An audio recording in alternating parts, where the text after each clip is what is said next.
अस्सलाम वालेकुम students, welcome to Bio Brain. I am Rafiq Khan. हम पढ़ रहे हैं बायोलॉजी 10th क्लास चैप्टर 3। इस सिलसिले में हमारा आज का टॉपिक है आई, जिसमें हम आँख का कंप्लीट स्ट्रक्चर पढ़ेंगे, उसका फंक्शन पढ़ेंगे, काम करने का तरीकाकार पढ़ेंगे, कहाँ पाई जाती है, लोकेशन के बारे में और structure in detail with the help of animation पढ़ेंगे ताकि आपको समझ आए।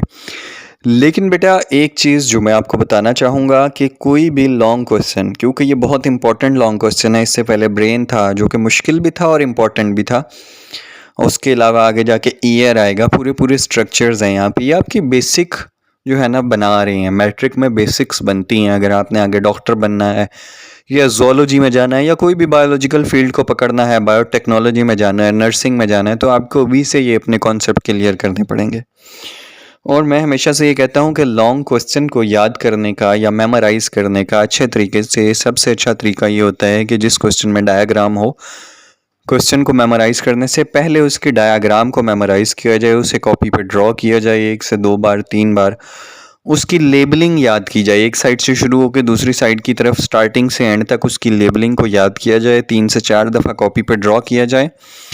और फिर उसके बाद आप लेबलिंग जब आपको याद हो जाएगी, उसके लेबल्स, तो आप एक नाम को पकड़ें और उसे एक्सप्लेन करना शुरू कर दें, फिर दूसरे को, फिर तीसरे को, फिर चौथे को। सामने अगर आपको डायग्राम बनानी आती है वो बना के आप एक्सप्लेन करें, आपका पूरे का पूरा लॉन्ग क्वेश्चन सॉल्व हो जाएगा। तो इसी सिलसिले में मैं ये चाहता हूँ कि आप आँख पढ़ने से पहले, आई का पूरा स्ट्रक्चर पढ़ने से पहले उसकी डायग्राम को एक दफ़ा ज़रूर ड्रॉ करें। आज मैंने अपने कुछ स्टूडेंट्स को डायग्राम पे लगाया। डायग्राम लगाते वक्त एक बात ये ज़रूर ख्याल रखिए कि you are not a painter. आप कोई स्केच राइटर नहीं है, आप कोई पेंटर नहीं है, आप कोई स्केचिंग एक्सपर्ट नहीं है। सिर्फ simple C diagram, 100% accurate diagram हमें नहीं चाहिए। एक ऐसी डायग्राम जो कि जिसको आप बेस बनाकर एक्सप्लेन कर सकें। पेपर चेक करने वाले को सिर्फ ये पता चलना चाहिए कि बच्चे को डायग्राम बनानी आती है, जिसमें उसके पार्ट्स दिखा सकें। तो ये आपके सामने डायग्राम्स चल रही हैं, ये बच्चों ने डायग्राम्स बनाई हैं, बनाने की कोशिश की है। डिफरेंट बच्चों की मैंने कुछ पिक्चर्स ली थी आपको मोटिवेट करने के लिए। तो आज आप सिर्फ इसकी डायग्राम बनानी सीखिए और मैं ये चाहता हूँ कि आप अपनी कॉपी पे, रफ़ कॉपी पे डायग्राम बनाएं 3 से 4 बार और इसके स्ट्रक्चर की जो है नाम याद करें।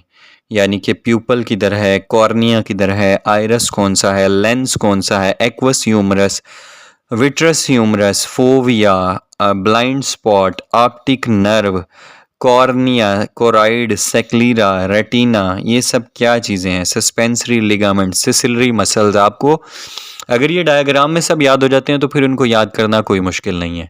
तो आपके सामने है डायग्राम। आज का काम सिर्फ इतना है कि आप इसकी डायग्राम सीखिए। आपसे मुलाकात होगी इंशाल्लाह कल कंप्लीट लेक्चर, जिसमें हम आई का पढ़ेंगे। अगर आपने चैनल को सब्सक्राइब नहीं किया तो इसे सब्सक्राइब कर लीजिए ताकि रोज़ आने वाली वीडियो आप तक पहुंच सके और इसमें हम in detail with the help of animations आपको समझाते हैं। अपना बहुत सारा ख्याल रखिएगा। अल्लाह हाफिज़।